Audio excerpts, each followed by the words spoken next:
Myotonia congenita is a muscle disorder that makes the muscles stay stiff for a few seconds after they are used. In simple words, the muscles have trouble letting go and relax quickly, so a person may feel a temporary tightening after a movement. The condition is caused by changes, mutations, in the CLCN1 gene, which controls a chloride channel that helps muscles relax. The mutation can be inherited in two ways: a single copy change, dominant, called Thompson type, or two copy change, recessive, called Becker type. Think of the gene as a tiny doorkeeper. When it is broken, the door stays open too long, keeping the muscle overexcited. Typical signs are stiffness or a hard as a rock feeling right after stopping a movement. For example, having trouble opening a jam jar after holding the lid still. Delayed relaxation when you try to quickly lift a hand that has been resting. Muscle weakness that can appear later in life.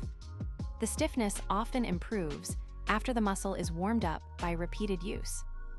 Doctors diagnose myotonia congenita by doing an EMG test that records the electrical activity of the muscle and shows characteristic myotonic bursts, confirming the CLCN1 mutation with a blood DNA test. Treatment focuses on easing the stiffness.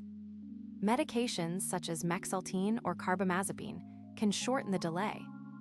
Regular gentle exercise and stretching keep the muscles warm and flexible. Physical therapy programs teach safe ways to warm up muscles before activities. Because the disease comes from a gene, it cannot be prevented in someone who already carries the mutation.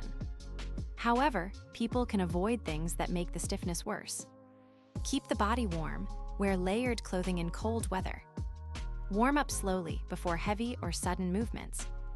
Limit high-stress situations that cause sudden muscle bursts. These steps help reduce the frequency and severity of episodes.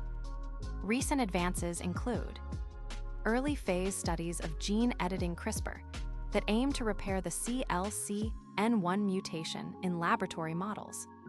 Trials of new drugs such as ranolazine, which showed promise in reducing myotonia without major side effects.